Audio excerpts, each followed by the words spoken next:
Washington, D.C., a high-profile community activist is butchered beyond recognition. This killing appeared to be one of so much passion.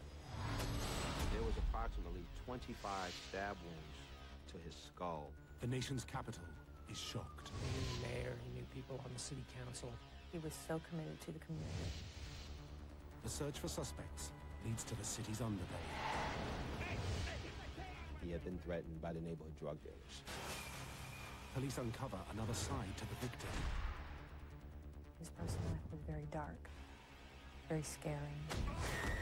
This was some kind of sexual encounter gone bad.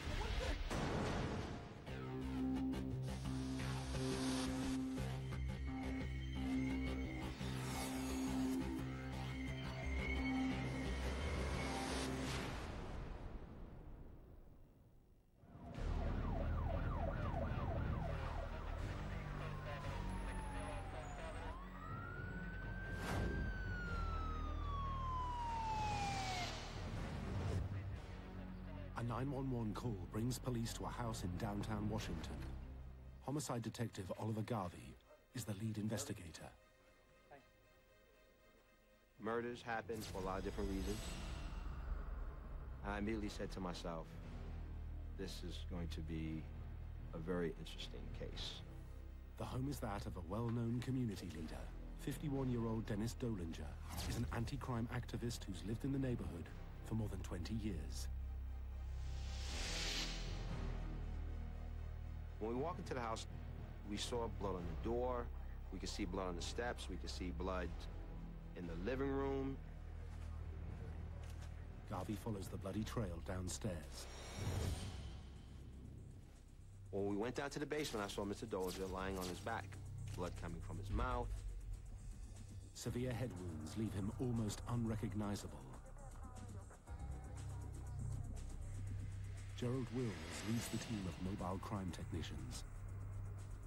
I didn't know if he had been shot, stabbed, or had obtained his injuries in some other manner. This killing appeared to be one of so much passion, or as one may say, overkill. When we took a better look at Mr. Dolinger, you could see that he had multiple defensive wounds on his hands. And when you look at these wounds, you could immediately tell that they were done by a Phillips screwdriver. And it leaves a stellar type of wound. Police can't find the murder weapon, but the damage it inflicted is horrendous. You could see that there was a very violent struggle. Dennis fought for his life. The wounds tell detectives Dolinger faced a single attacker. He couldn't have had the defensive wounds. That if there were two attackers, they'd have held his hand back, it would have been wounds to the body. There were none of that. The medical examiner looked at Mr. Dolinger and determined that there was a 4-hour window that Mr. Dolinger had died in. He's been dead approximately. That means he was killed sometime after 12 noon. Next to the body, police find a pair of blood-soaked jeans. It's the first piece of physical evidence linked to the killer. I'm sure that the struggle would have left quite a bit of blood on the assailant who attacked the victim. So I think it would have been a necessity for the assailant to find a different set of clothes. Inside of the coin pocket of the jeans was a Ziploc with a white rock that the field tested positive for crack. As we picked Dennis up, we could see that there was a bloody $20 bill under his body. The evidence points to a drug deal gone wrong. We looked at it, and then we looked at his clothing. His belt was loose, like it was off, but once again, that could have came off during the struggle. As we continued to survey the scene, what was significant is that we located a blood trail which led to a basement bathroom.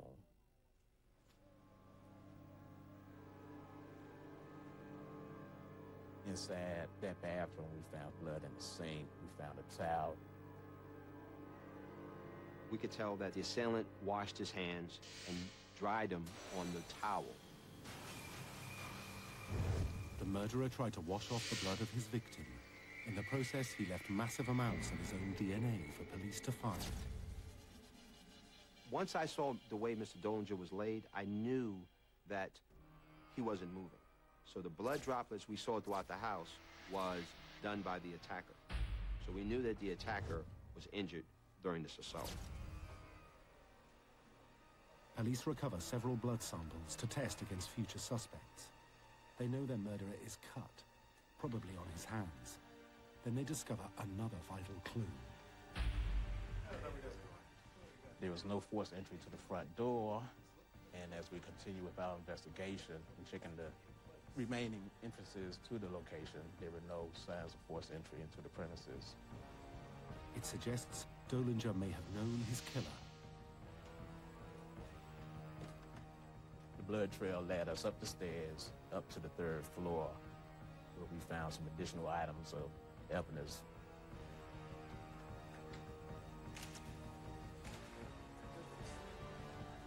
We could see that dressing room area, that dresser had been ransacked.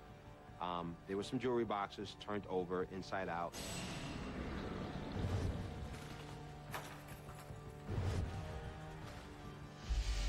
There was a gray sweatshirt, a pullover type, that had some brown stains on it. And as you got closer and you looked, you could tell it was blood. We looked at the shirt and we realized that this shirt was part of the crime, that someone wore this shirt and changed out of that shirt and into another shirt that probably came out of Mr. Dollinger's closet.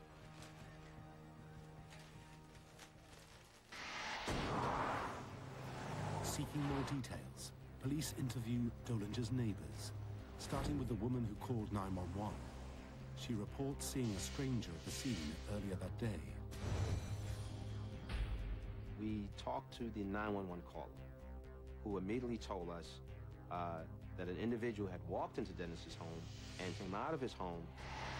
It's an important lead to a potential suspect. She saw the individual drive away and wrote the tag number down and provided that to the police.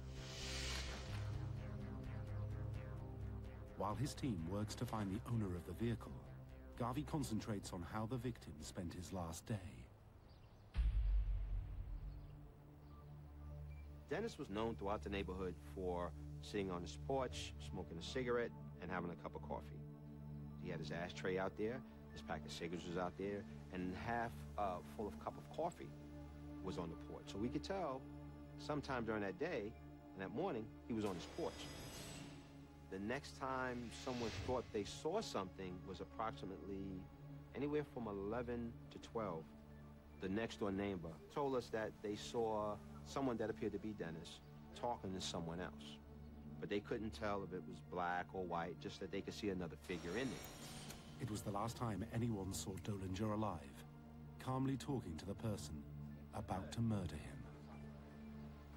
That day, he took everything out on Dennis. It's a very horrific crime.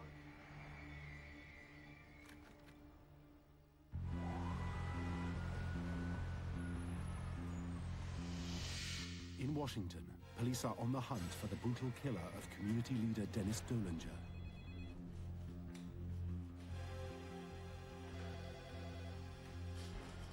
Desperate for leads, they turn to those who knew him. When I first heard that he was murdered, the first thing that came to my mind was hate crime. I thought for sure that somebody murdered him just because he was homosexual. The killing leaves other victims. Dollinger's close-knit and loving family are totally devastated.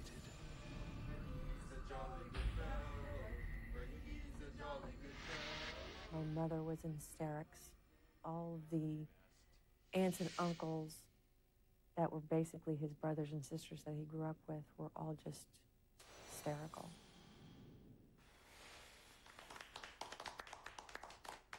And it's not just his family that's stunned by his murder. Dennis knew a lot of people, important people in the city. He worked with political activists. He worked with members of the Washington City Council. He was known in the mayor's office.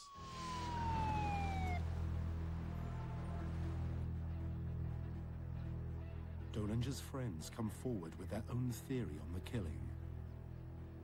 There had been threats because he talked to me quite often, and he would tell me that different people has threatened his life. The initial information we had was that he was murdered by drug dealers. Dennis was working very hard to make it harder for some folks to do business in this community. Dolinger worked for years to improve his troubled neighborhood by shutting down crack houses. Dennis was very instrumental in starting an Orange Hat Patrol in his community, where the citizens go out and they patrol. He had proven to be a very effective crime fighter. And when the local drug dealers see this activity, they shut down shop. They don't sell any drugs, nobody does anything.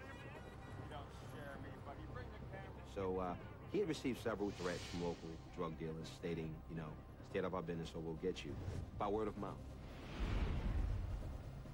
It was very dangerous for Dennis, but he didn't care about the danger. I don't know why. He just didn't seem to have that fear factor. He wanted his community to be safe.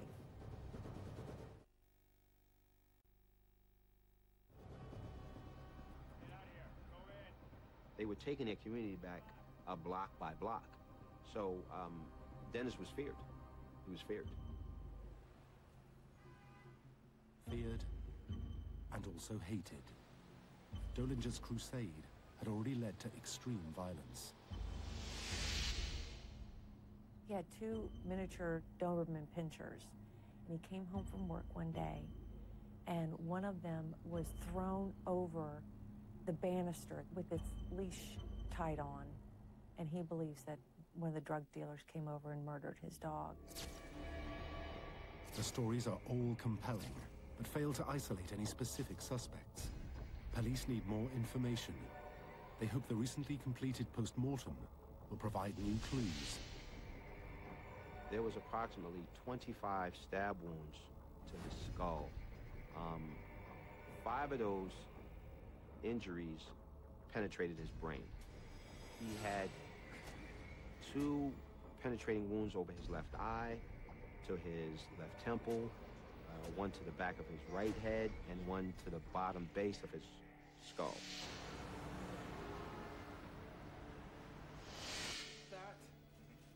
But as they recreate the grisly pattern of wounds and review the case so far, detectives begin to doubt their killer is a drug dealer.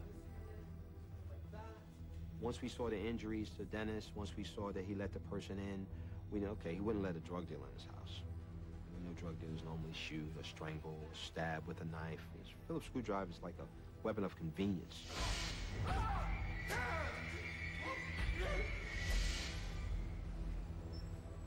They've lost a potential motive. It's a setback for the investigation. Then comes a breakthrough. The number plate search identifies the person seen fleeing the crime scene. So, how'd you get in the house? He went to Dennis's home because he hadn't seen him in a while. He said he knocked on Dennis's door, didn't get any answer. Saw that the door was ajar and went inside. Dennis? The man claims to be a former lover of Dolinger's, who just dropped by to borrow some money.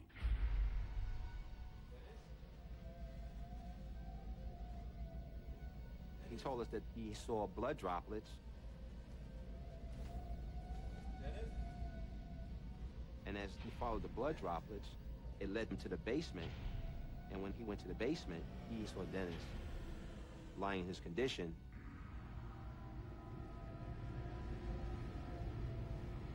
And we asked him, why didn't you call police? He said he was scared. He had never seen a dead body before. So he panicked and left. Doubting the story, Detective Garvey orders a blood test. He also takes a closer look at the man's hands. We examined him for any injuries.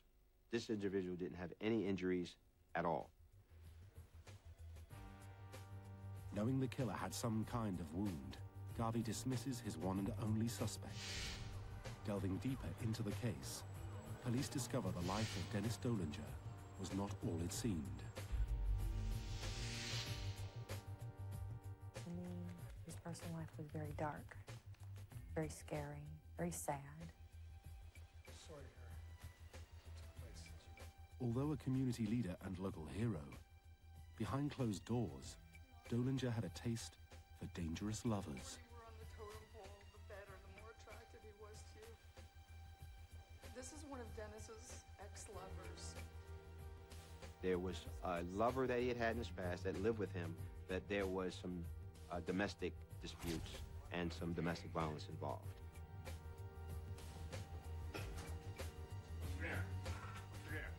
Apparently, this former boyfriend had a sadistic streak, frequently making Dennis the target of his wrath.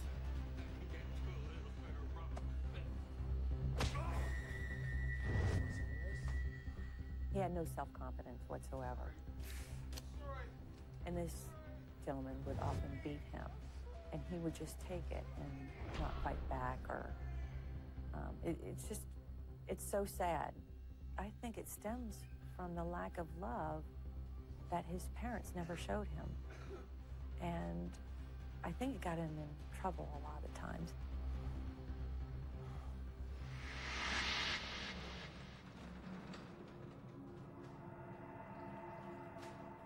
This twisted relationship may have cost Dollinger his life. Detective Garvey.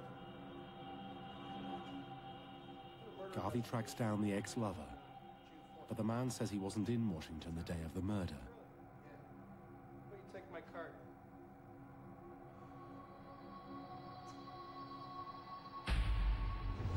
A quick check of the suspect's hands and arms backs up that story. No sign of stab wounds anywhere.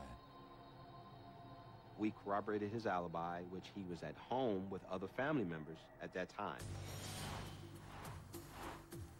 It's another dead end for police. We have to start the whole investigation over from ground zero. We have no suspect now. Detectives refocus their efforts on the crime scene. A family member had advised us that he always kept his wallet in the kitchen drawer. We looked in that kitchen drawer, his wallet was missing. The murder was on a Friday. We held that house Friday, Saturday, Sunday, Monday, Tuesday, Wednesday, and I was going through the house every day. Finally, 5 days after the murder, Detective Garvey notices something new. A voicemail message left in the last 24 hours. This is Joanne from Chase Manhattan Bank's Credit Card Services Department. We want to alert you, Mr. Dollinger, that there was... A local bank had left Dennis a message saying that there was some activity on his credit card that was suspicious, so they immediately put a stop on his credit card. I called the local bank. They told me that the credit card was used in Alexandria, Virginia, at a local department store and at a beauty salon. It's just a short drive from Washington, D.C., across the state line to Virginia. They gave me the addresses of both locations. I immediately jumped into my car and I headed to the beauty salon. Garvey checks with the salon manager. He knows who used the credit card. It's a man named Steve Watson. He says, well, Steve is a white male, uses drugs, he has AIDS, plays the guitar for money on the streets. Everybody knows him. Yep. Thank you very much. Thanks, man.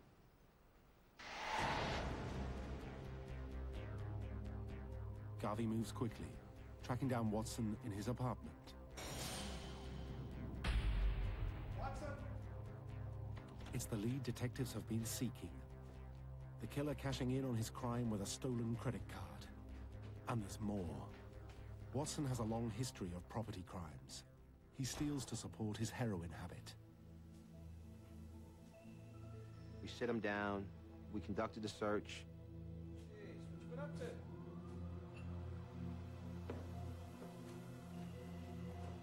What they find breaks the case wide open. This? We find Mr. Dollinger's personal information, driver's license, cards, and it's in his garbage can.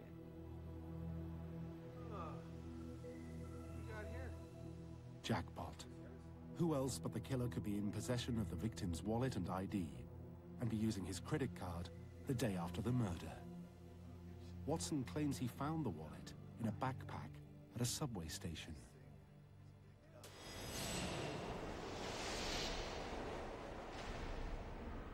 So he finds it, he finds all this stuff in it, and he just takes it and just goes home.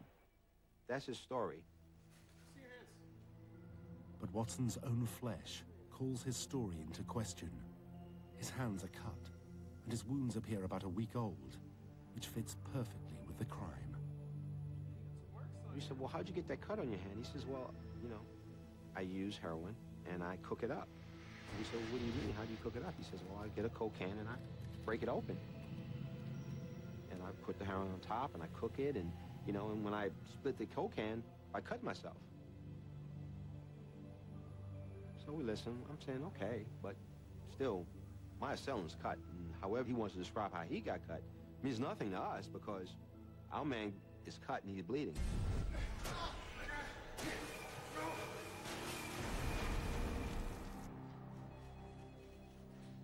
Garvey consults with Assistant U.S. Attorney Mike Ambrosino on how best to move forward in charging their suspect. Stephen Watson gave a statement admitting that he found the backpack, and he admitted to spending the credit cards, but he did proclaim his innocence with respect to the murder and claimed no knowledge of who had left that backpack.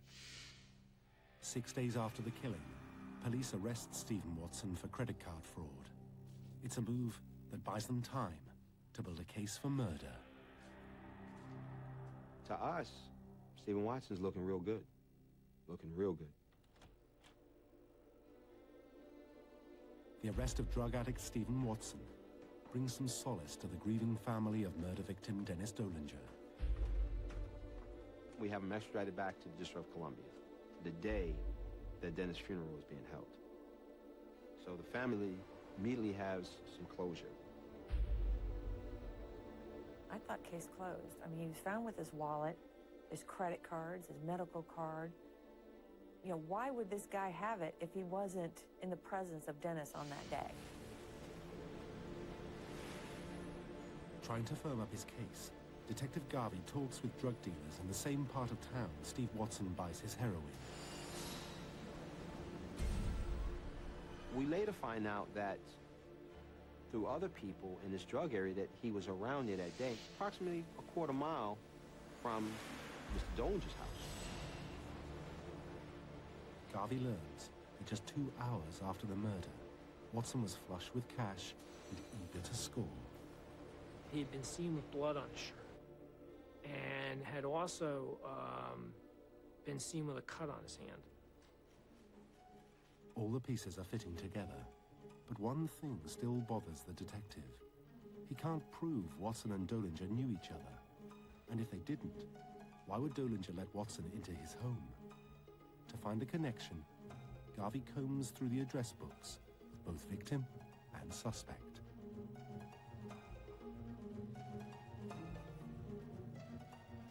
We found an individual that they both knew in each address book.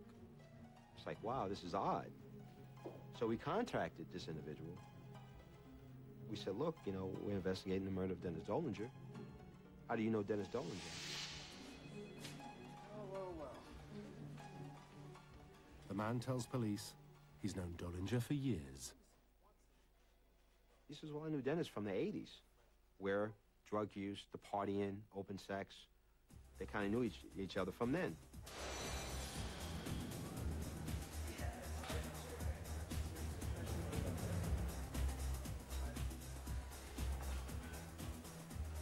He also claims to have met Steve Watson around the same time. He said Stephen Watson used to be a male prostitute who would provide services in the area of 9th and New York Avenue, 13th and New York Avenue, in that northwest area of D.C.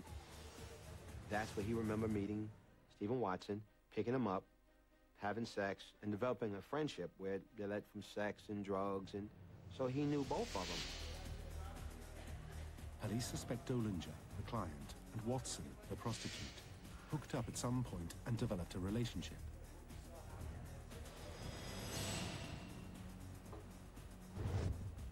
On the day of the murder, the two men could have met for sex at Dollinger's house.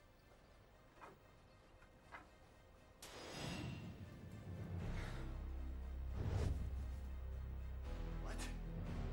But for some reason, perhaps relating to money, things turned sour, igniting a rage in Watson that spiraled out of control.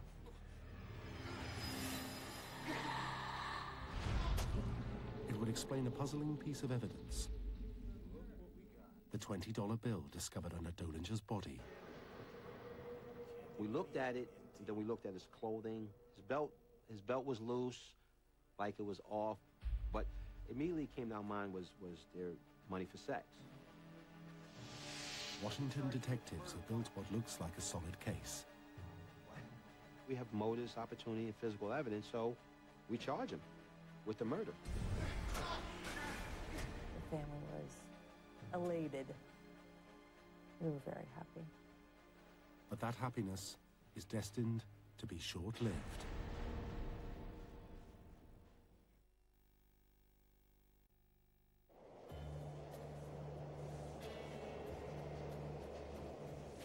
Four months after the murder of Dennis Dollinger, Washington police have charged a suspect. Their hopes of a conviction now rests on DNA analysis from the FBI crime lab.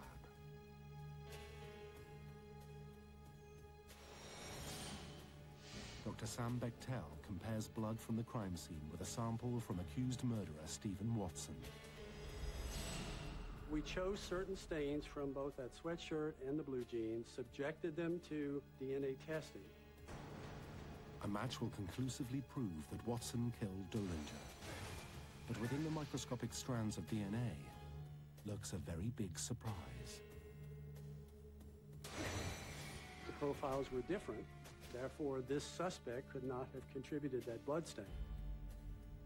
So that's how we were able right off to exclude the initial suspect. I was shocked. I truly thought it was Watson. I mean, it just didn't make any sense to me. The case falls apart. Detective Garvey is stunned. He's pinned the murder on the wrong man. Police now take one of the last options available. They run the crime scene DNA through a national database. Again, they come up empty. This crime scene sample did not match a sample from some other crime scene, nor did it match the profile of any of the convicted felons who were in the database at the time.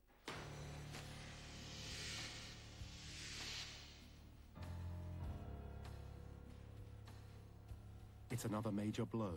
The killer is still at large. But Garvey isn't ready to let Watson go, believing he could still be somehow involved.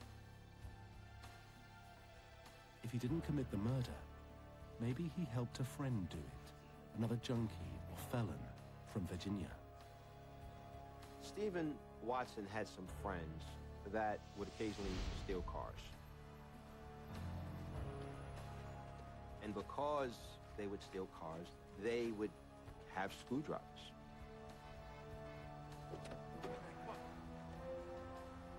So that was an aspect that we looked into.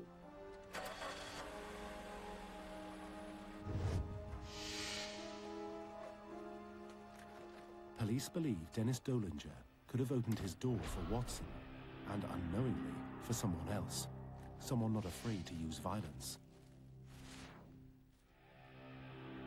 Once inside, Watson could have left his accomplice to deal with Dollinger while he ransacked the house.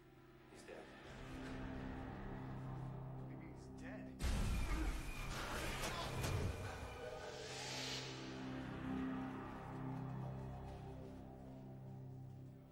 Detectives hit the streets and track down several potential suspects in Virginia, all associates of Watson. We had developed 6 suspects. And by then, we had collected samples from at least 5 of those suspects for comparison. But there's more bad news. We would run the comparisons, and There was no hit, as we would call it.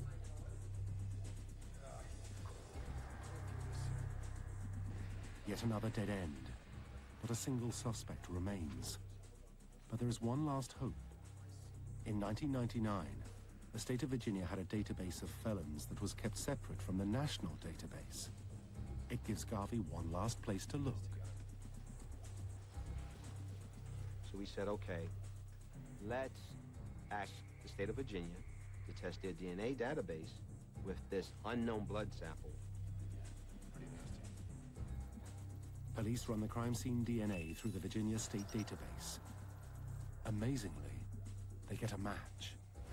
It's known as a cold hit. It was the first cold hit case that our office had, meaning that DNA was discovered on a crime scene. It was run through a database, and we actually found the suspect that way. 6 months after Dennis Dolinger was slain, police finally have a suspect whose DNA links him directly to the crime. His name is Raymond Jenkins.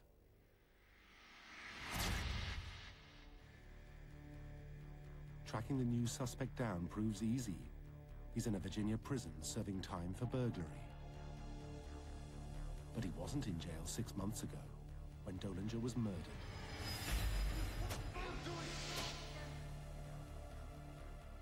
Jenkins refuses to talk to police.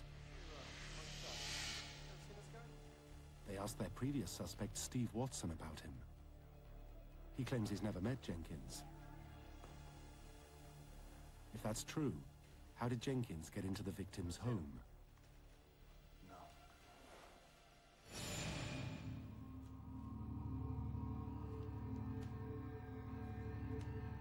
Police talk to another felon, Anthony Scott. He stood trial with Jenkins in the same burglary case.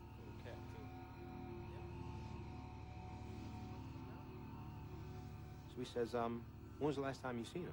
He says, well, I saw him June 5th. Garvey takes note of the date, the 5th of June, one day after the murder. He says, well, they let me out of D.C. jail. I get out, and I walk from D.C. jail all the way to DuPont Circle, because that's my hangout. Scott says that on his way to DuPont Circle, he ran into Raymond Jenkins. He says, what does he say to you? He says, well, I look at him, and he's all scratched up. Scratches on his neck, on his face, his hands. He also had a lot of cash and men's jewelry. He had a number of different types of jewelry that he identified that were consistent with what had been taken from Dennis Dolinger's house. He says, come on, let's go get high. So they go off, and they go buy some crack. They spend the whole day smoking crack.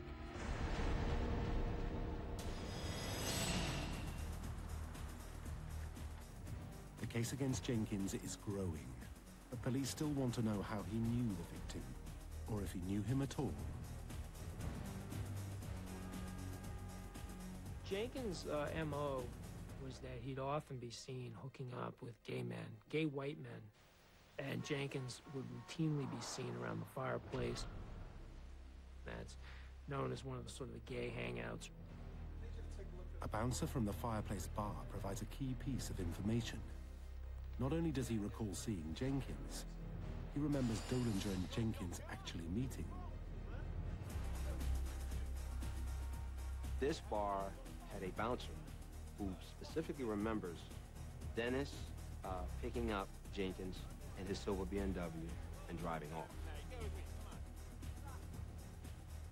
So that's how we knew Jenkins knew where Dennis Dolinger lived, because he had been over there at least once before.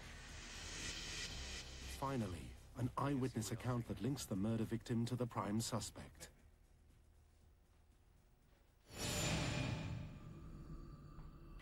We believe that they went to Dennis's house to have sex.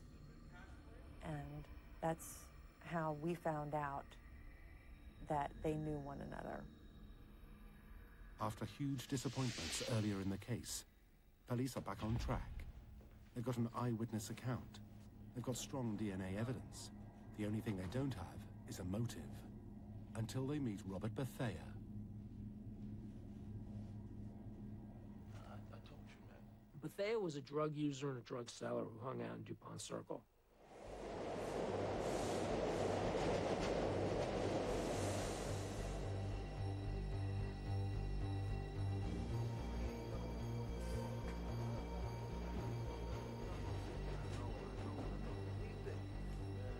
Bethea tells police that just before the murder, Jenkins had invited him to join in a robbery.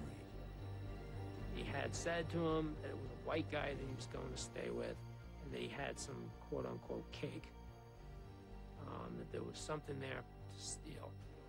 You know, you guys can come. So he says, okay, well, how are we going to get in? He says, look, I'll get in, and once I get in, you know, I'll open the door and you can come in. And he goes, well, what if he, you know, what if he says something? What if he bucks? He says, if he bucks, I'll punish him. Bethea says he declined the offer. He didn't have any ethical problems with robbing people. He just wasn't in the mood for that. But Jenkins certainly was. Convinced they have their killer, police release Steve Watson. 8 months after the vicious crime, police charge Raymond Jenkins with first-degree murder. But the case is far from over. What's up, Jenkins? How you doing? Jenkins tells his defense lawyer a very different story about what happened the day of the crime. All right, look. All I remember is I was there. Me and Dollar were just chilling. A guy came in, started He injected the idea that this was some kind of sexual encounter gone bad.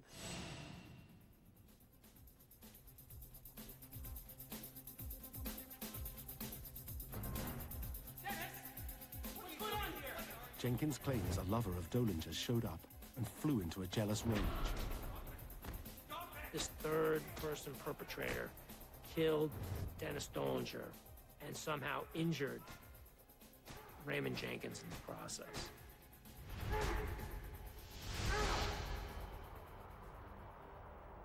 Incredibly, it will be ages before the case goes to court.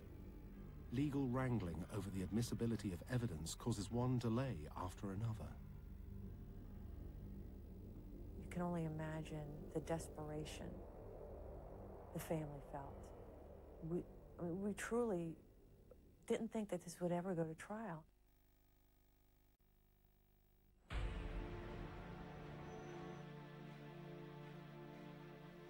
After 6 long years, the Dennis Dolinger murder trial finally begins. Prosecutors think they have an airtight case. Jurors get a chance to evaluate the DNA evidence that puts Jenkins at the scene of the crime. But his defense team argues that the cuts to Jenkins' hands could not possibly have been self-inflicted. They maintain his claim that he was injured by an unknown attacker, the same man who killed Dolinger. Well, how can someone injure themselves? His defense attorney will ask me, he says, well, how could someone injure themselves? I said, very simple, you know? He says, well, come down and demonstrate it. Just got him in a headlock, right? Like this, right? I came down off the witness stand. I said, well, if I'm attacking you, I can hold you in a headlock. And while I'm stabbing you, I can hit you in your skull. The knife will slide off the cranium and hit me in the hand or hit me in my arm, or just me trying to fight you. I can stab myself. The post-mortem supports Garvey's theory, revealing that many of the screwdriver blows came from behind and above, and only grazed Dolinger's head. The killer could easily have stabbed himself. Yep. Okay. It slides off his cranium, hits him in the arm. And so I think it was very dramatic evidence. I can see some of the jurors going, oh, I can see how. Okay, it makes sense now. The trial continues for 2 weeks. Finally, the prosecution rests its case. We were very optimistic that we were going to win. We knew we were right. The jury takes 96 hours to reach a verdict. More than 6 years after the murder of Dennis Dolinger, the jury foreman announces the decision. Your Honor, we are deadlocked. When the verdict came down as hung jury, I was shocked. There was nobody else there that did it. It was Raymond Jenkins. The judge has no choice. She declares a mistrial. Then the case takes another turn when two jury members ask to see the victim's cousin, Michelle. The two women both looked at me and they said it wasn't legal what was going on in there. There were certain individuals or an individual who would not change his mind no matter what the evidence was. One of them, throughout jury deliberations, kept referring to Dennis Dollinger in derogatory terms. And this immediately alerted the other jurors that there was a biased juror on the jury. He had indicated that he had once stabbed his father, who was gay. And these are the types of things that should have been divulged at the inception of the trial. When you pick a jury. As Dennis's family, there was nothing but desperation and frustration. You know, we were mad at the DC system. We were mad at the court system. We just wanted justice, and we didn't think we would ever see the day. It's now almost 7 years since respected community leader Dennis Dollinger was murdered. After the surprise hung jury outcome of the first trial, prosecutors have a second chance to try and convict Raymond Jenkins.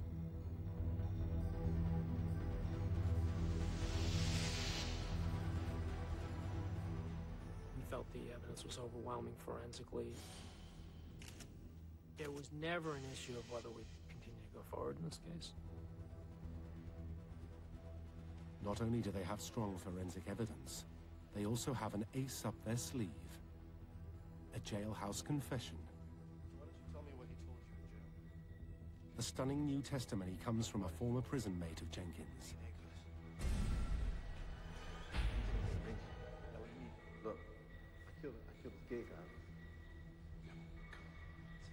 He specifically told them that he robbed the gay guy, that he had stabbed them a number of times repeatedly using a screwdriver, that he told him that some white guy had found his backpack and had been blamed for the murder, and that if they ever came for him, he was going to blame it on the white guy. The new testimony would explain how Steve Watson had Dennis Dollinger's credit cards. Cleverly, Jenkins left them in a backpack as bait for someone else to find. He got off the subway a few stops from Dollinger's house, put the bag down in plain view, and walked away. Some people commit murders and in certain cases get rid of the evidence to deflect it from them, give it to an unknown person. And in a lot of cases, that throws us off. It was a sheer coincidence that Watson stole a wallet belonging to a man he once knew.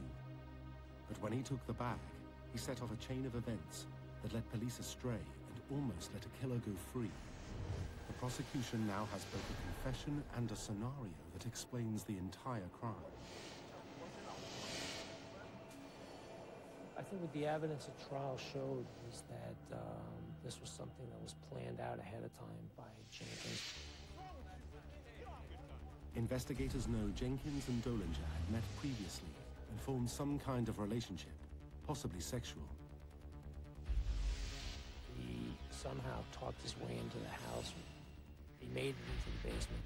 And that was when Jenkins took the opportunity to rob and kill Dollinger. At some point during this assault, it turned very personal for Jenkins. I think he was able to take out all his frustrations on anybody that he had ever had, anything that happened in his life. He took it all out on Dennis. Jenkins would have been covered in blood. His hands were bleeding. He went to the bathroom, cleaned himself up because he knew he was going to have to leave that house. He didn't want to look suspicious. So he left that trail of blood all through his house. He takes his shirt off up in the bedroom and finds a change of clothes. He ransacked his drawers, took his jewelry, took his money from his kitchen. So in the end, this heinous crime, Dennis Dollinger, who's killed in his own home, who's stabbed 25 times in his head, it all comes down to the fact that Jenkins wanted the money to buy drugs. And that's really what this case was about. The second trial is almost over. It could be their last chance for a conviction. Once again, the prosecution feels it has presented a very strong case, but only the jury can decide the outcome.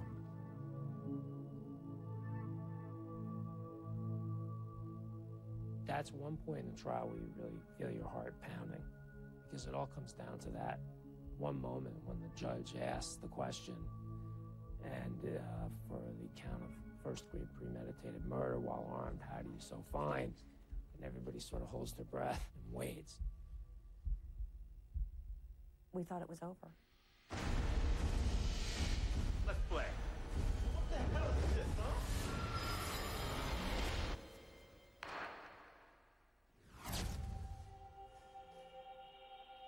This time, the jury convicts. Raymond Jenkins is found guilty. I think the whole family feels that justice was served. He received 56 years to life. However, I think deep down in, we all wish that DC had the death penalty.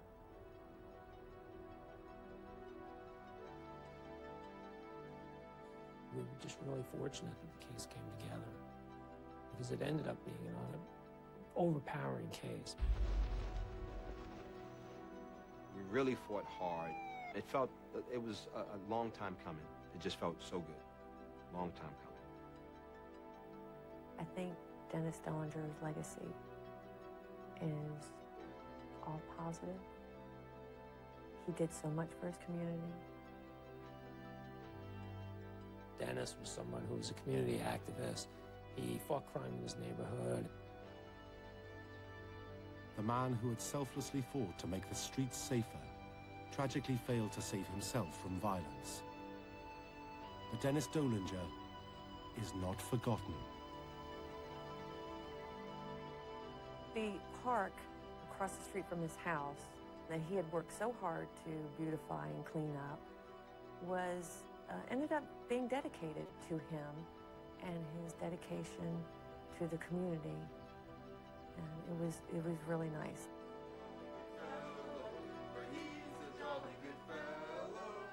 Which nobody can deny.